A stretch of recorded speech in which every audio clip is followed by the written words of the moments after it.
how to turn ideas into engaging projects, looking at different ways in where you can apply project-based learning into the PBL scenario. Okay, so being able to teach English through PBL.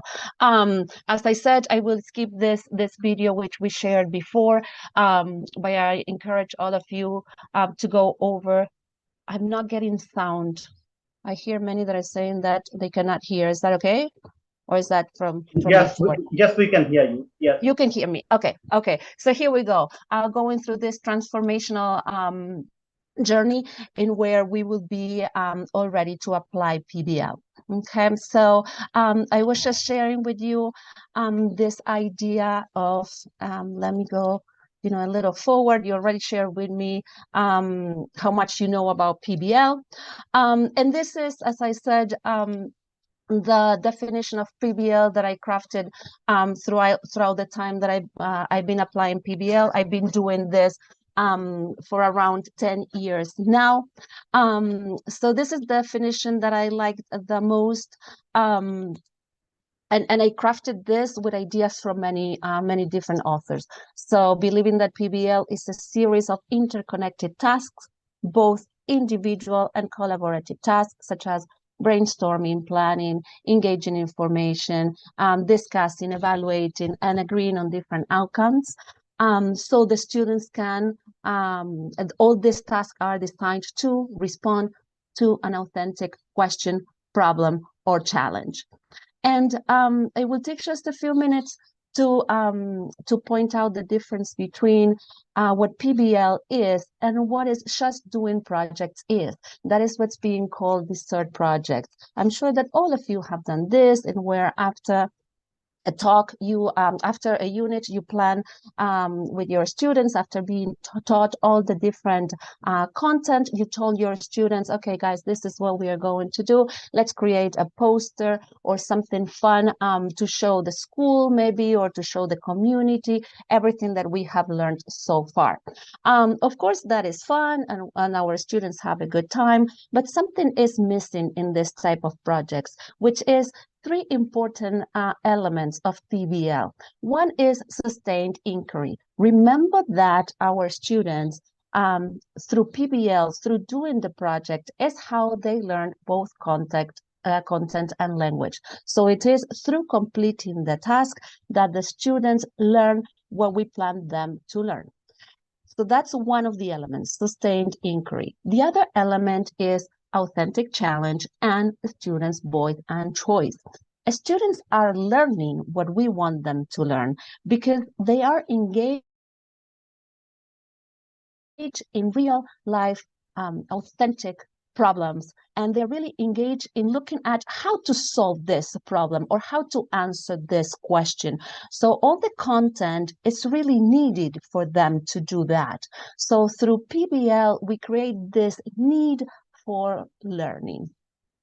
So let's just go by very quickly. Here I have one project, okay? And if you guys can write in the chat if you believe that this is PBL or if this is a research project. So research project or main course project, which is what PBL is. It says, look, students fly paper airplanes after studying the history of planes and how makes them fly, how to make them fly. It is research project or main course project. What would you guys say? Write on the chat very quickly if we can. So this project that you see here, what is this? Is this PBL or is this just doing projects? I wish just a few, and then I'll tell you. So you teach, okay, everything about, I think the key word here is after, okay? So everything have been taught already. We already told our students the history of planes. We already told our students how to make these planes fly. We taught them different grammar that they needed, vocabulary. And then we told them, okay, let's go outside, okay, let's go to the playground and let's fly these paperworks. And that is right. This is a research project because everything was taught first, and then we told our students, let's do this fun activity. There we go, doing projects, just doing projects. Exactly, exactly. Because all the teaching happened before doing the actual activity. Okay, so this is just the task. PBL stands for, as I miss out, project-based learning. PBL is project-based learning. And you'll see now how in a minute we are going to transform this PBL to our teaching scenario. Okay, so look, here's the different project. Students think of ways to create visibility for something beautiful, useful, or otherwise deserving of attention that currently it's underappreciated. What would you guys say? Is this PBL or is this project-based? Or is this third? PBL, there we go. PBL, yes, I think we are getting it. Exactly. This is PBL, okay? Here we have students' voice, okay? I'm not telling my students, okay, there's another PBL, exactly. I'm not telling my students, hey, look at this park. How can we promote this park, okay? I'm just giving them the opportunity. Students' voice, remember that is one of the elements of PBL. I'm letting my students to choose what is it that they want to give visibility to. Okay, I'm also giving my students the opportunity to craft the how are they going to do that. Okay, and of course, I created the challenge because they have to do all this. I'm not telling them how to do it. I'm just saying, hey, this is what we are going to do. Do you like the idea? Let's create ways. So here it's the need for our students to learn content and also to learn the language because somehow they will have to communicate all this. Okay, so there we go. Again, PBL, interconnected task, both individual and collaborative, such as brainstorming, planning, engaging in information, exchanging information, discussing, evaluating, and agreeing on outcomes. All that designed to respond to an authentic question, problem, or challenge, which is what we have just seen. And the key words here are sustainable inquiry. So our students are really engaged in doing what they have to do. Students' voice, because we are giving them the opportunity to craft how are they going to do or solve the problem, and that problem needs to be authentic. Okay, so it's just three things that we really need to take into account. So we assign the problem, that is the entry event, that is this call for adventure that we present to our students. And look, here I'll give you three examples of something that I've done. This was back in 2016. The challenge that I presented my student was, how could we survive an alien invasion? And weeks before we started with this project, so this was my entry event, my call for adventure, I posted on Facebook some challenges, some quotes that my students needed to react to. So every class, we went over that. And the students got really excited about it. Here I have questions, and I will be. How about we leave the questions to a minute, okay? Because I don't want to stop with the presentation. I go over the presentation, and then I promise that we'll go back to all your questions, okay? So this as I said, that's right. We'll be having questions at the end. Yes, exactly. Yes, I see questions popping, but I think that it's just better if we just leave it to the end. Okay. So I was promoting this engagement. Okay, this building that powerful engagement that I needed to later on start the project, just through posting different quotes for my students about what if we have an alien invasion, what will happen if, okay? And then we went with the project. This was real life problems. To present the project, we watched this documentary. This is this film director going over different countries to see how they solve problems. And then after watching the documentary, what I told my students to do is, okay, now think of a problem we have here in Argentina and just write down questions. So I help my students to develop powerful questions that later on they use to do some research about the problem they wanted to find about. And this was a cleanup day. So here I built acknowledgement of how much a recycling program was needed in my area. We went out of the area, we did some cleaning up, and the students came back saying, hey, our area is looking quite dirty. What is happening? So I asked them, well, what can we do? And they crafted a program for having our area more clean and having the citizens recycled. Now, what's important here, and I don't know if you see that, I always say, and then I ask my students the question.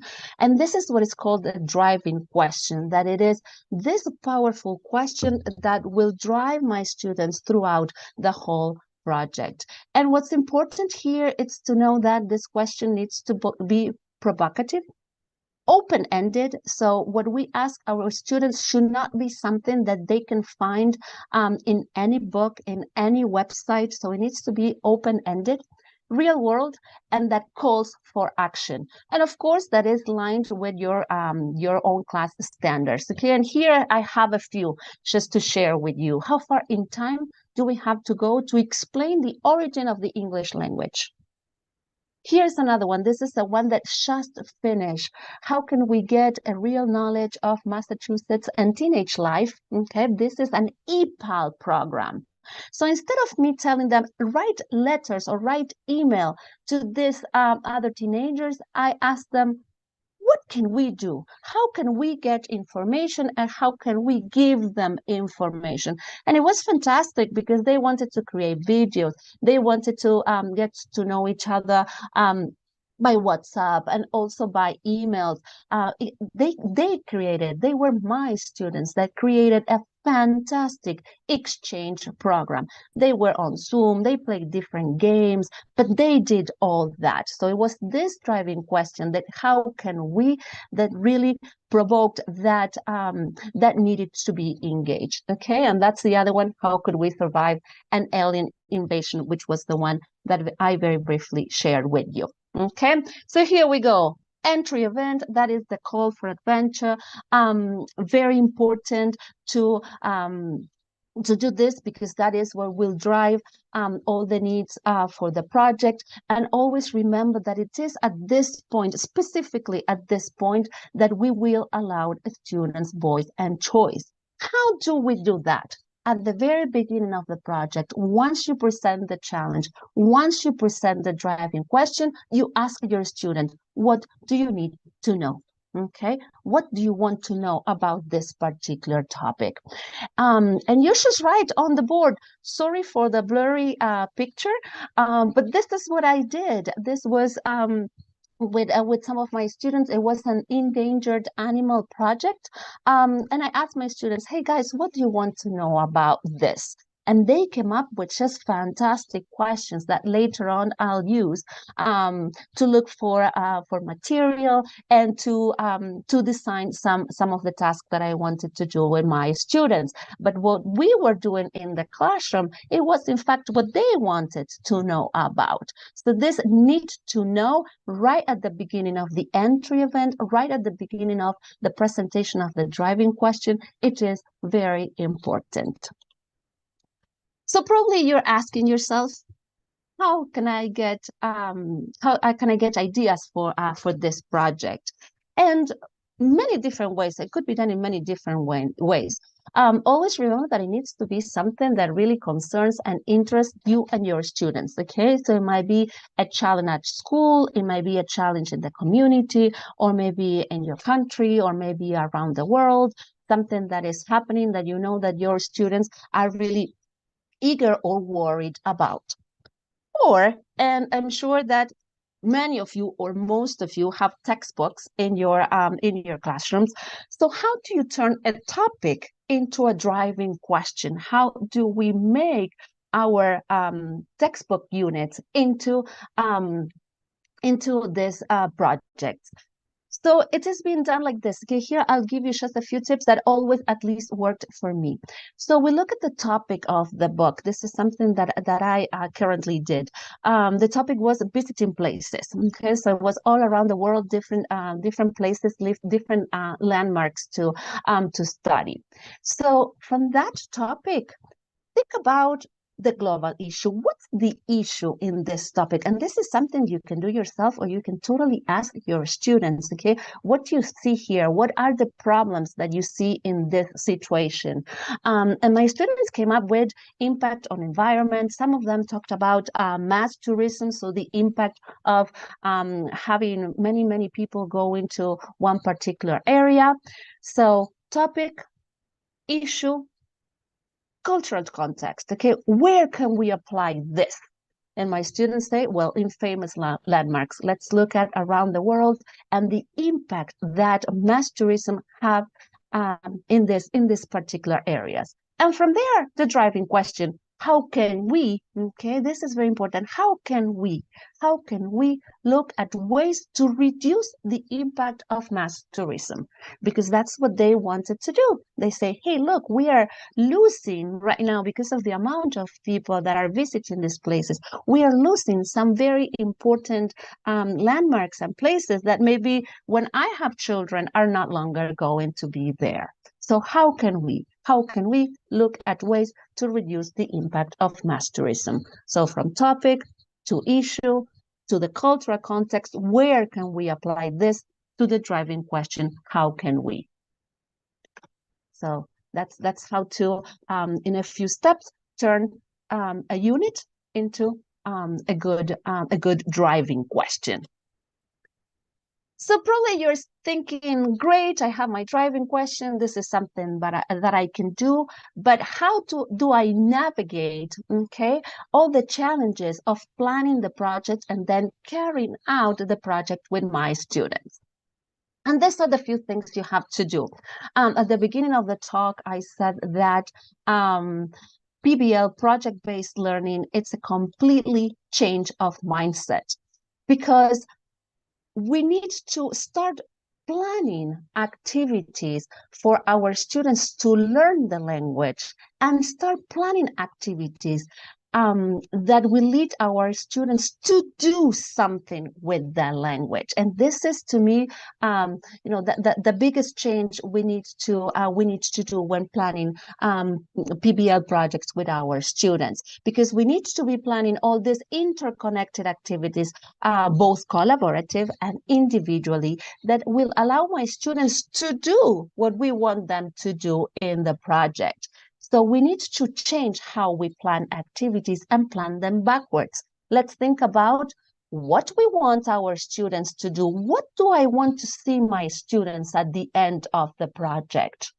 And based on that, plan the activities that will lead my students, that will help my students to achieve that goal. That's what is called backward design, and where, again, we look at the results. What do we want our students to do? And based on that, and how we plan these interconnected activities, the step-by-step on how are my students going to reach the goal.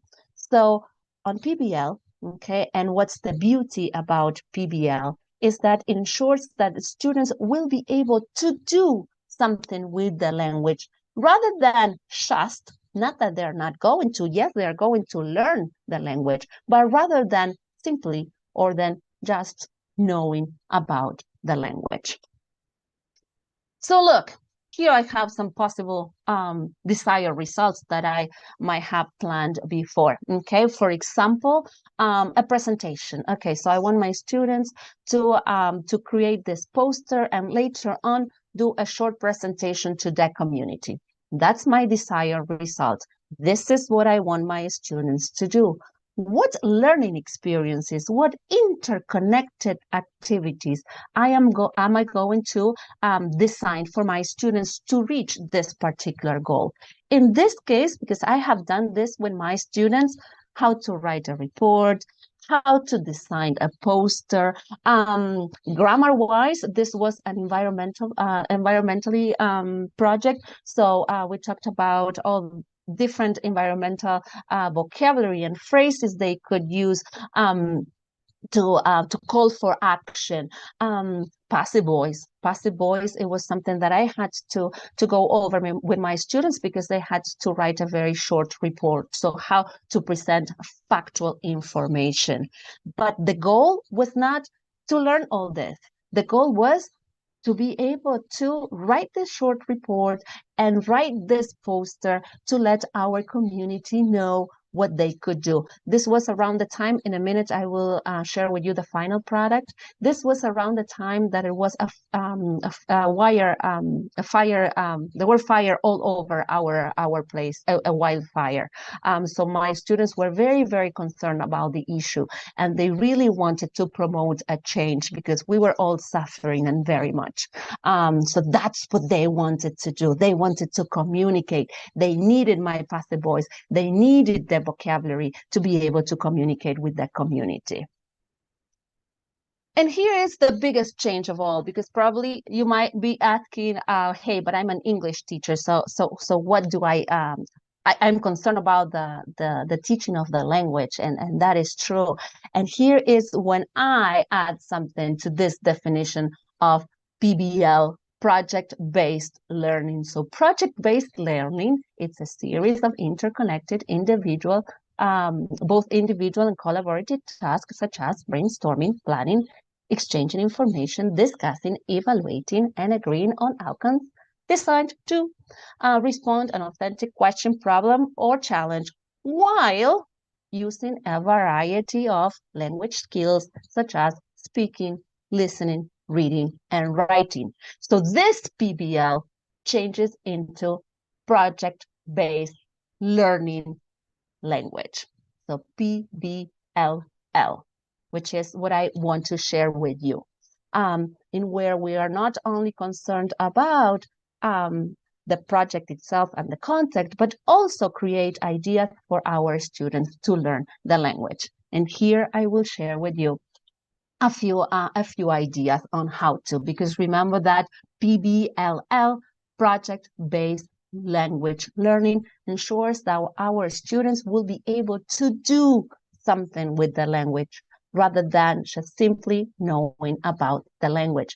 So our concern when planning this kind of project is, what skills do my students need to complete the task? In where our concern is not just focused on teaching the content, teaching the language, but our concern is how do we design meaningful experience that encourage communication.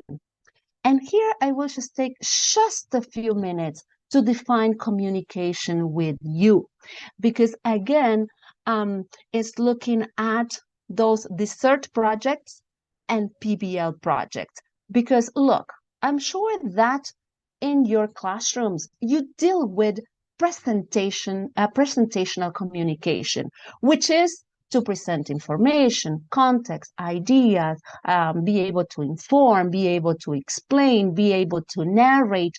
All that, I'm sure that all of you do it in your regular classroom, and you also do it with those projects that happened at the end of the unit. Let's create a poster to present everything that we have learned. There you have the presentation, okay? Communication for presentation. But we should also worry about develop in our students interpersonal communication. How do they negotiate? How do they interact? How do we give them the tools they need to be able to share information, to react to a conversation or to something that a partner had said? How about feelings? How about opinions? They need to be, when they are doing the project, they need to be exchanging opinions all the time because they need to agree on what to do. Okay, how are we going to communicate this? They need to agree on that. So it's not just presentational communication, but also interpersonal communication and also interpretative communications, because during PBLL, project-based language learning, students need to understand, interpret, analyze different material, different authentic, most of the time, material. So we also need to assist our students, give them the tools they need to be able to do this too. Okay, so how can we, when we plan this interconnected communicative activities, both interpersonal, interpretative, and communicational, how do we help our students navigate this challenge of communication? Because during PBLL, we are not only teaching content, we're also teaching skills, we're also teaching the language. All that while our students are engaged in solving the challenge that we presented to them. Okay, and how do we do this?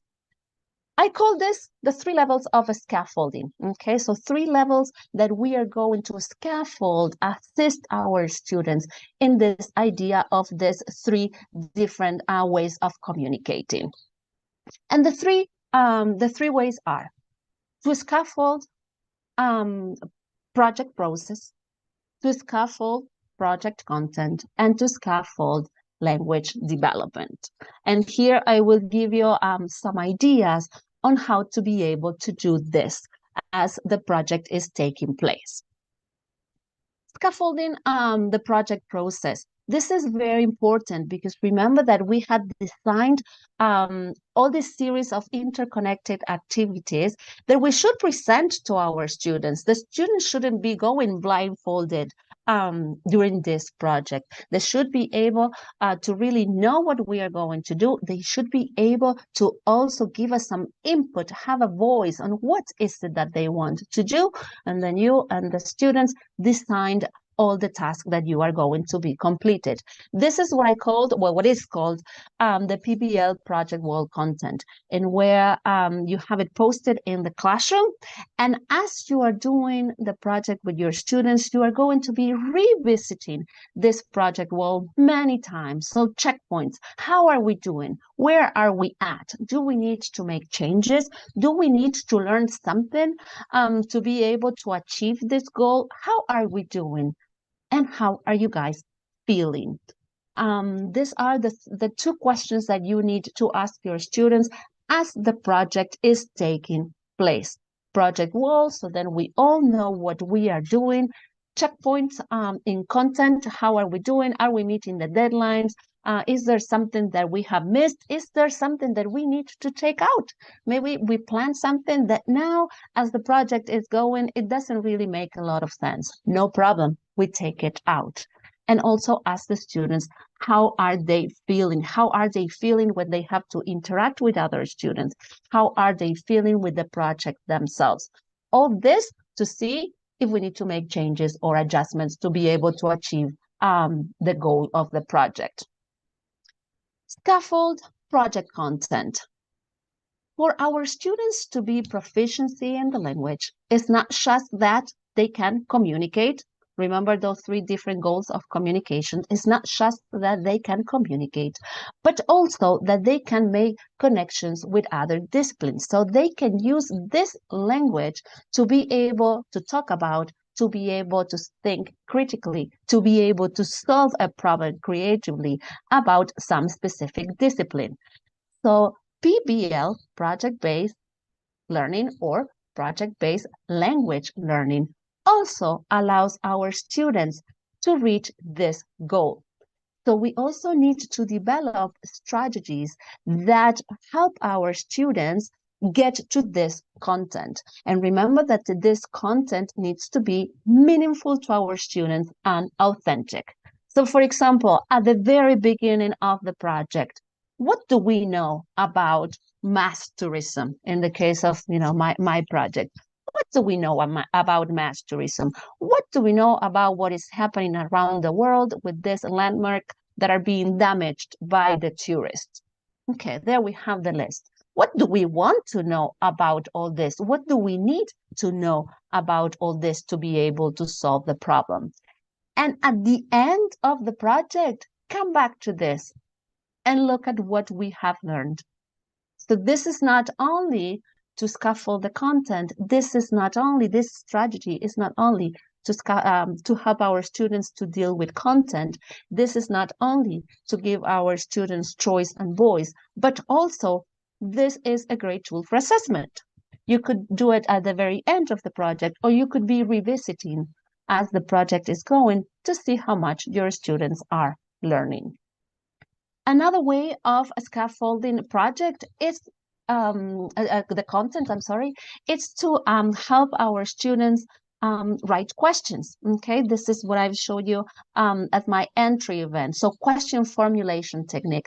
How do we ask powerful questions, open-ended questions that will help us to look for information?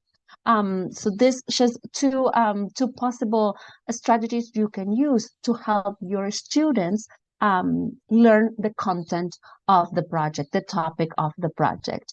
And the third a scaffolding level is to scaffold language development, okay? Because it is through the project that the students will achieve these skills needed. And here there are two different types, okay? Throughout PBL, project-based language learning, we are not going to teach. When I mean teach, I mean standing up in front of the class and show a grammar point or doing some vocabulary activity that our students will later need to write that report in my case. But there will be some language, some chunks of language that we are going to give our students just for them to be able to interact. And I'll show you some examples here. For example, visuals, okay? Especially at lower levels, sometimes it is difficult for them through the language to be able to understand a complex process. And visuals will help you a lot. I don't know if you have explored visual thinking, but if you haven't, I challenge you to do that because for this kind of project, it is very helpful. Showing visual aids is very helpful to assist our students, as I said, understand some complex processes. Sentence frames, and here is what I will take a few minutes. This is not grammar that is being taught. These are sentences that we give our students to be able to interact. And I give you one example. This compare and contrast that you can see on the screen, that endangered animal project that I shared with you at the beginning, this entry event and asking questions. It was a lower level of the language students. So they didn't have a lot of language or vocabulary ready available for them to interact. And one of the things they wanted to do was compare some of these animals. They wanted to know who was bigger, who was the tallest, and things like that. But they were not quite ready to work with comparatives because they still needed to develop some vocabulary, some adjectives. Okay, so I gave them this. Okay, for example, look at the first one. Animal and animal are both.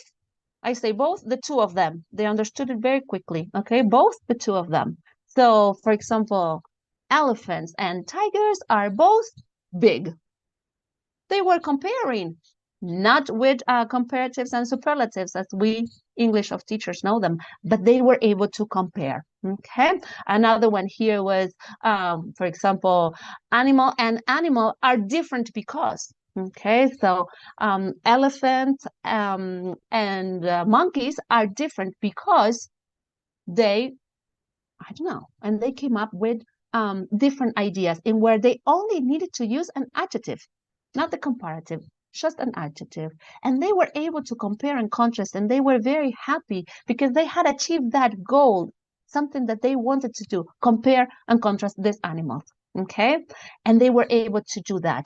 I didn't teach the language. I didn't say the verb to be is and the third person and things like that. I didn't do that. I just posted this on my classroom, and every time that they needed to compare and contrast, they took a look at this poster and they were able to do it. So this is scaffolding the language just by giving our students these sentence frames.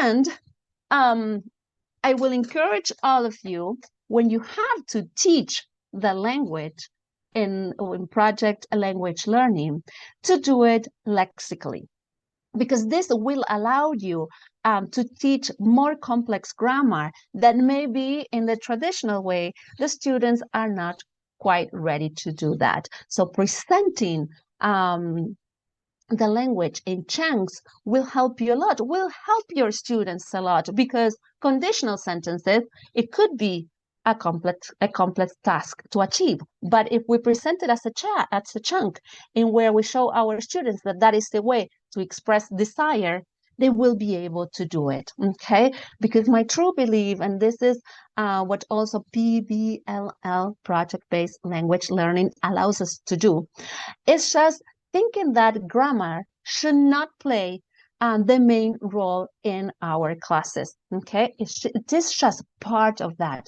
but the main role in our classes should be promoting communication in those 3 levels that I had already shared with you. So moment of transformation, we already took a look at quite a few things, but this is a final product. This is something that my students have done. This is the project that I have shared with you already, and where in the area there were wildfires all over, and we were all suffering from that. So my students were very concerned, and they wanted to communicate their ideas. They were worried that people their age didn't know much about it. So they came up with this wonderful idea, a viral photo campaign. And this is what they came up with. They all did fantastic. The campaign was out in the community. They were able to reach teenagers, so people their age, because they chose Instagram. But they crafted all this. So this could be a possible final product. We brought an expert to the classroom that taught us what a viral photo is. So some elements of the photo. So what is it that this photo needs to have to be viral? How to communicate the message for a message to go viral? And of course, write in the report, passive voice, language for environment, all that us teachers of English are worried about. So this is just one final product that I wanted to share with you. So here we go. We already talked about what PBL is, the difference between PBL and other projects. So these third projects that happened at the end of the units. We also talk about where to get ideas from. It could be the community, the school, issues that our students are worried about, or turning this topic of our textbooks into the driving questions. We also talked about how to plan these projects. So going backward, looking at what do I want my students to do, looking at that final goal, and then from that, plan these interconnected activities. Having in mind when we plan these activities, the importance of the 3 different types of communications and the 3 levels of scaffolding, the project, the context, and the language itself. I show you one of the final products my students have done. And I think that probably you're all asking, how do I assess my students when we are working in this project? And here is another change of mindset, okay? Because it is looking at assessment as a roadmap for teachers to think and plan, to plan this interconnected. And this interconnection of tasks, it is determined by feedback. So if this is your first time designing a project for your students, be ready to change it, okay? That plan that you had at the beginning, most likely, or it might not be what you do at the end. So be ready to change some activities, change some of the tasks, or design others as the project goes, because it is through assessment, what you see your students doing as the project go, that will give you tons of information for you to make these choices. So this is, I'll share where I took this from. This is from Lorna Earle, Assessment as Learning. She presents 3 different types of assessment. Assessment of learning, which is the one that we all know. It's just how do they, we teach this, and here is the test. So how much do you know about this? Assessment as learning, which is our students be able to monitor their own learning process. This is the scaffolding of the project process, those checkpoints that we have throughout the project that will help us figure out how are we doing towards completing this task. And assessment for learning, which is this assessment that we will do regularly. Now I will give you 3 possible ideas. That is to gather evidence, to see, gather evidence about our students' knowledge, to be able to see what they're doing, how they're doing it. And the most important thing is what us teachers need to do. Okay, so it's this information that we need to make changes or to be designing this projects. And here are just some ideas. Okay, I go back to those questions that it is very important that you develop with your students at the very beginning of the project when you present them the challenge. What do you want to know about this? You can revisit this later on in the project. This will be a perfect formative assessment feedback. Okay, here's the question. How fast do they run? All right, how fast do animals run? Well, tell me, because we have already seen that. Let's revisit this. This could be your formative assessment throughout the project. Parking lots. This is the parking lot. Ask your students, or give your students opportunities to give feedback, not just on the academic, on the content and on the language, but also about how they are feeling about what we are doing. Do they like what we are doing? Do they know? How do they feel? Do they want to make changes? This is something that you could do at the end of the class. They could do it just not saying who wrote it, just have a little box in your classroom in where you tell them, okay, today you could be able to share this with me, and later on you take the little papers you have and see what your students wrote, to later on see if you need to make adjustments in the project. Quick fires. This you can do it at any time throughout the day. This could be a wonderful brain breakers. Ask your students a question, the students write the answer, give them the answer to self-correct, and repeat. So a quick way to see how are your students managing the content of this project.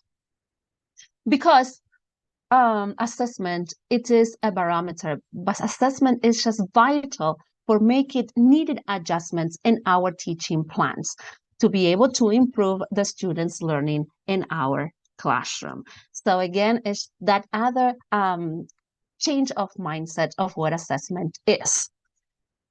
So before we return, okay, ready to almost at the end of this journey of how to plan projects for our language classrooms, I want to share this with you just before we leave, because I believe, and this is many others do, this is something that I came across as I was developing my own knowledge.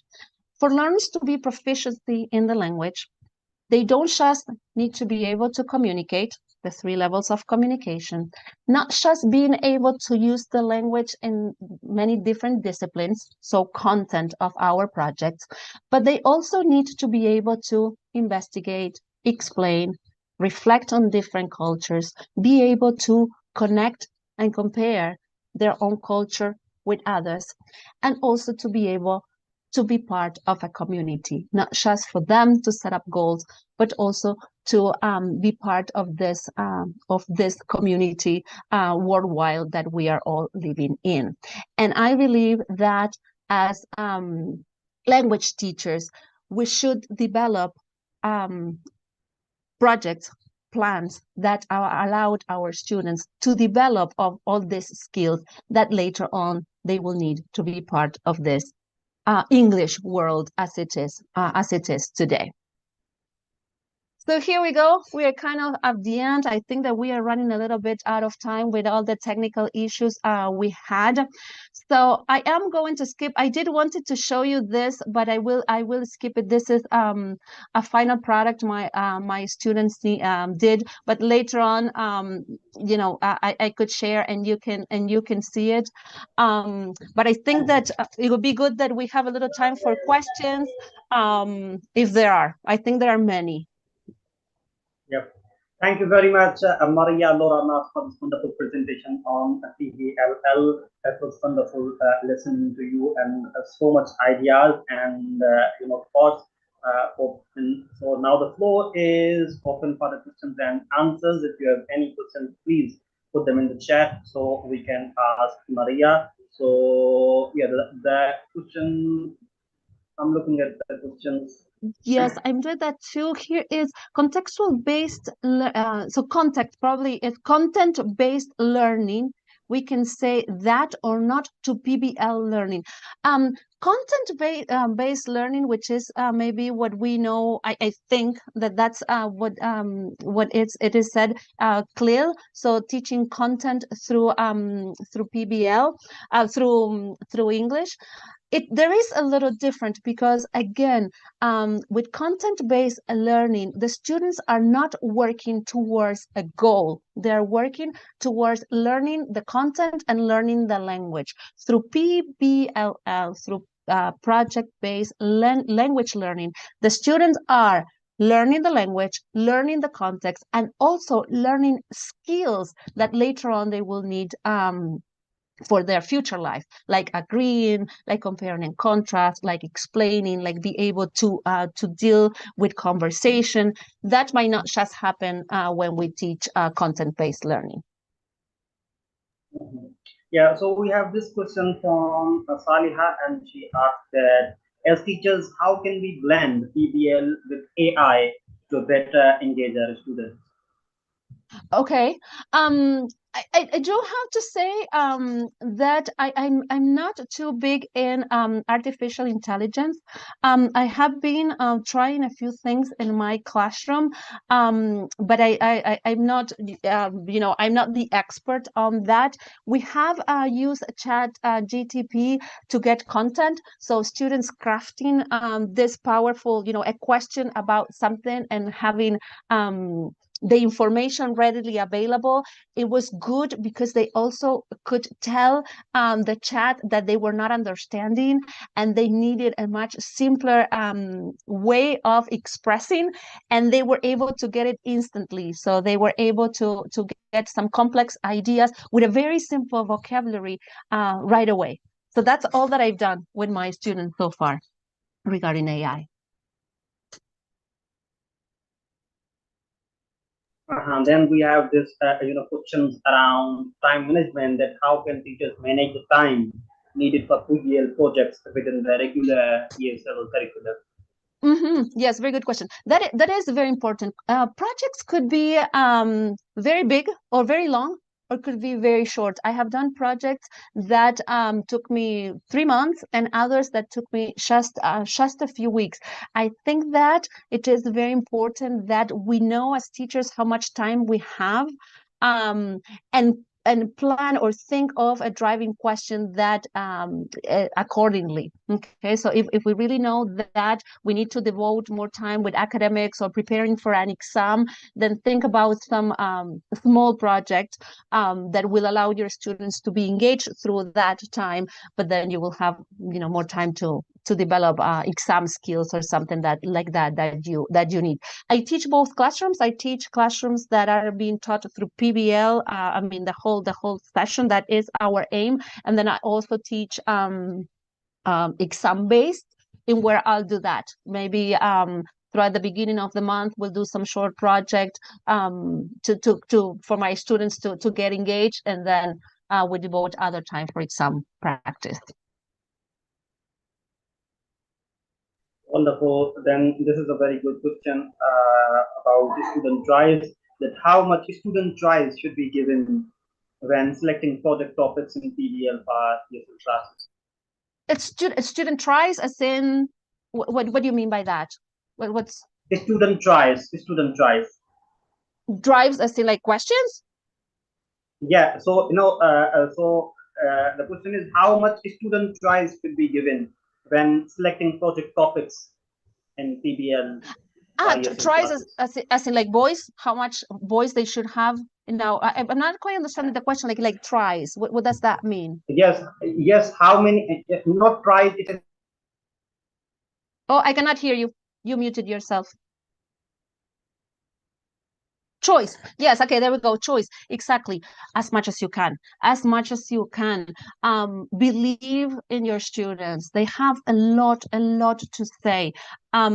If develop the tools that you have as teachers to be able to help them. Believe in that you can help your students on the spot. We teachers have the necessary skills to help them as we go, and the students have a lot to share with us. So give your students as much choice as you can. If you need to spend 2 classes developing this project with your students, do so. It's the best. It's the best you can do because our students have a lot to say.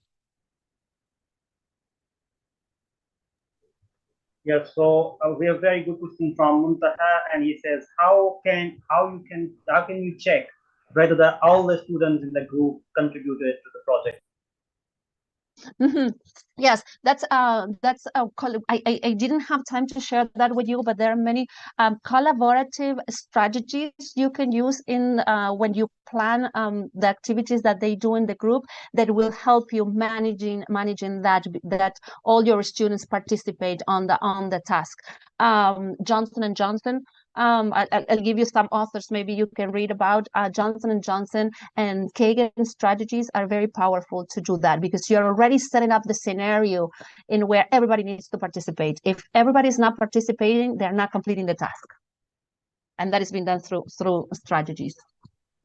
Wonderful. And we have another question from Leda is about advantages and disadvantages of PBL. Advantages, I'll say all of them. Student engagement, student participation, the language you can teach them is much more powerful because it's the language that they need to be able to communicate. So it's very, very meaningful. You can also teach, as I said, in chunks, okay? So lexically, you can teach them much more complex grammar than you do following a regular syllabus. Disadvantages, I would say that maybe at the very beginning, it is a little bit chaotic until the teacher develops all the tools that are needed for PBL. Besides that, I really don't see any. I love teaching through PBL, and I had wonderful outcomes from my students. Wonderful. And then we have what if when the student's language ability is limited and language scaffolds really take some time to achieve, will the language learning delay or interrupt the learning process of project learning? It takes time to achieve. Will language learning delay or interrupts the? Not at all. Not at all. Here again is the teacher knowing what is it that the students need at that particular time. It's as simple as like if you see my classroom, I have it's pasted with tons of posters that give my students the language they need to be able to talk. So have all that readily available as the need for communication, it's already there. It's part, they ask for it. They ask for more because their objective is to communicate. So no, I don't think that neither it delayed the learning of the project. Absolutely not. Yes, you do need to have in mind that you need to plan tasks that will scaffold this process of the project. That is important. Excellent. And maybe one last question from Listiana: how to make the project of PBLL improve students' critical thinking? Well, PBLL is critical thinking because the students are looking at a particular content in just a way that is that how to what do we need to do about this? There's one strategy that helps our students asking questions, so then they can see the content in such particular way that they are already thinking critically about it. So I will say that PBLL is critical thinking in itself. Wonderful. Muntaha asks, on what basis you distribute the students into groups? Do you take into consideration students' different abilities? Sometimes I do, sometimes I don't, depending on like my own objectives. Sometimes the groups are being paired in different levels of English. Sometimes we do want all, the best students or the students that struggle a little more. So then you know that your best students are going to be working, and you can have a little more time helping all those ones that are struggling. So again, PBLL is developing a series of interconnected activities. What is my objective? What do I want to see my students doing? And based on that, it's also how I pair the groups. And then one question around motivation, that what specific strategies can be used to keep ESL students motivated and engaged throughout the PBL project process? I'm sorry, motivation? I couldn't hear you. Yes, so motivation strategies that can be used for our students to keep them engaged in PBL projects. I mean, definitely, as I said, the most important thing for engagement in PBLL is just looking for things that our students are really interested in. We are English teachers. We could have classes talking about anything and everything. Okay, so really take that advantage of that everything and everything, and ask our students, look at your students. What are they reading? What are they watching on TV? What are they talking about during their break time? And that's just that sparks interest and motivations in our students. And what is very important is, I go again, sorry that I'm being very repetitive, but all those interconnected activities are really the ones that the students need to achieve that goal. That is motivation in itself, because they need to be completing all these tasks to be able to do what they want to do, which is create a video or whatever that will be. Spot on, very true that is. So, are there any recommendations or resources that you would like to recommend for teachers who want to know more about implementing PBL in their classrooms? Yes, there's one website. Many of the information that I have, it is through research that I've done through Buck Institute of Education. They have tons of resources and different ideas that you could take to the classroom. They're not quite PBLL. So this idea of teaching the language through the project, it is something that, I developed myself in a way.